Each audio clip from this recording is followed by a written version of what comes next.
સૌરાષ્ટ્રની રાજનીતિને લઈને સૌથી મોટા સમાચાર। પૂર્વ એમએલએ જયરાજસિંહ જાડેજા અને રાજુ સોલંકી વચ્ચે સમાધાન।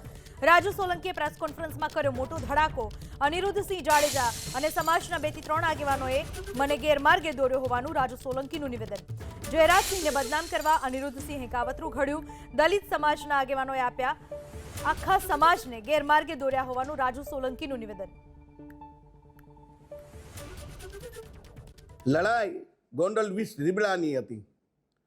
આમાં દલિત સમાજને કાંઈ લેવા દેવા નહોતું, પણ દલિત સમાજને ક્યાંક ને ક્યાંક દલિત સમાજના 2-3 રાજકોટ જિલ્લાના આગેવાન, 2-3 જુનાગઢ જિલ્લાના આગેવાન આખા સમાજને ગેરમાર્ગે દોર્યો। મારો સમાજ નિર્દોષ છે, મારા સમાજનામાં ક્યાંય દોષ નથી। સમાજે મને મદદ કરી છે, એ બદલ સમાજનો હું આભારી છું। પણ સમાજના 2-4 આગેવાન જુનાગઢ જિલ્લાના ને 2-4 આગેવાન રાજકોટ જિલ્લાના જે સમાજને ગેરમાર્ગે દોર્યો છે, અને આખું મને સૂચના દેવામાં આવી કે આપણે ગોંડલ જવું છે। અમે ગોંડલ આવ્યા, ગોંડલ આવી અને અમે જયરાજસિંહ બાપુની આબરૂ કાઢી, અને જેમ અનુજસિંહ બાપુએ કીધું પ્રમાણે મેં બોલ્યા એવું વર્તન કર્યું। એ વર્તન કર્યા પછી વિષય પૂરો થઈ ગયો કે હવે આપણે ભાઈ જે કરવું તે કરી લીધું। એની ધરપકડ થઈ ગઈ છે, જેલમાં આવી ગયા ગણેશભાઈ। આપણે ત્યાં આપણે એન્ટ્રી પાડીએ એવા દલિત સમાજની તંગડી આપણી ઊંચી રહી ગઈ। હવે આપણે વિષય પૂરો કરવા પછી મને સૂચના આપવામાં આવી કે હવે આપણે ગીતાબાને રાજીનામું માંગવાનું છે। સમાજના આગેવાન દેવદાન મુસળિયા, આ ભાઈ યોગેશ ભાષા, એ મને સૂચના, અને દિનેશ પાત્ર અને રાજુ સખિયા, આ મને સૂચના આપતા ગયા કે હવે આપણે ગાંધીનગર જવાનું છે। 2 લાખ બાઇકની મેં ચેલેન્જ કરી અને સમાજે મને સહકાર આપ્યો। સમાજ તૈયાર હતી જવા માટે, પણ ક્યાંક ને ક્યાંક ગેરમાર્ગે અનિરુદ્ધસિંહ બાપુને સમાજના જે આગેવાન છે, અમારા જુનાગઢ જિલ્લાના અને જે રાજકોટ જિલ્લાના 2-3 આગેવાન છે, એને ગેરમાર્ગે આખા સમાજને દોર્યો।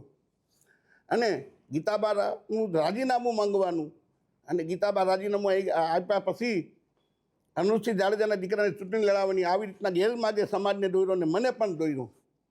એટલે હું એની વાતમાં આવી ગયો કે આપણા સમાજના આગેવાન છે, આ સંજુ સોલંકી છે, રાજુ સોલંકીનો દીકરો નથી। રાજુ સોલંકી 30 વર્ષથી સમાજ માટે લડાઈ કરે છે, અને ગમે ત્યારે ધોયડો જાય, આધી રાતે જવાનું થાય તો રાજુ સોલંકી જાતો, એટલે મેં કીધું આ દીકરો રાજુ સોલંકીનો નથી, આ સમાજનો, કે સમાજ જે નિર્ણય કરે એ।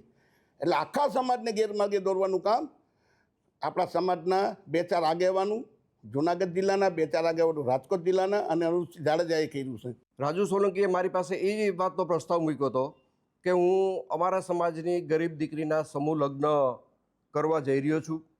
સમાજ પાસેથી મારે ફાળો લેવાની ઈચ્છા નથી।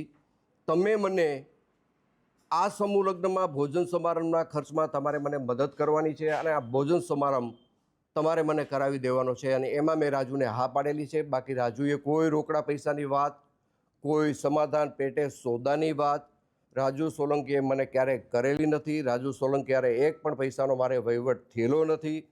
હું બધાને વિનંતી કરું છું કે આ પ્રકરણને અવળે રસ્તે દોરવા માટે, ગુમરાહ કરવા માટે જે વાતો સમાજની વચ્ચે મૂકવામાં આવે છે, એમાં મૂળ મુદ્દો પૈસા છે। પૈસાની આ સમાધાનની અંદર કોઈ વાત નથી આવી, પૈસાનો કોઈ સોદો નથી। જે મારી અને રાજુ સોલંકીના પરિવાર વચ્ચેની જે ગેરસમજ હતી, એ ગેરસમજ અમે સામે બેસીને દૂર કરી છે। તો જે આખું નિવેદન સામે આવ્યું છે જયરાજસિંહ, જેમણે નિવેદન આપ્યું કે રાજુ સોલંકી સાથે મારે કોઈ વહીવટ થયો નથી। સૌરાષ્ટ્રની રાજનીતિના મોટા સમાચાર। પૂર્વ એમએલએ જયરાજસિંહ જાડેજા અને રાજુ સોલંકી વચ્ચે સમાધાન। રાજુ સોલંકીએ પ્રેસ કોન્ફરન્સ કરીને મોટો ધડાકો કર્યો।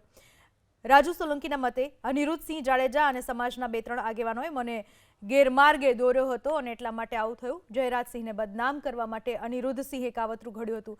દલિત સમાજના આગેવાનોએ આખા સમાજને ગેરમાર્ગે દોર્યા હોવાનું રાજુ સોલંકીએ નિવેદન આપ્યું છે। સૌરાષ્ટ્રના રાજકારણની આ વાત। દલિત સમાજના આગેવાનોએ આખા સમાજને ગેરમાર્ગે દોર્યો હોવાનું રાજુ સોલંકીનું નિવેદન। અનિરુદ્ધસિંહના ઈશારે અમે કામ કર્યું। ગીતાબાનું રાજીનામું માંગવાની પણ અમને સૂચના અપાઈ હતી। રાજુ સખિયા અને દિનેશ પાત્ર પણ ષડયંત્રમાં સામેલ હતા। અનિરુદ્ધસિંહના પુત્રને ચૂંટણી લડાવવા ષડયંત્ર રચાયું હોવાની વાત કરી રાજુ સોલંકીએ।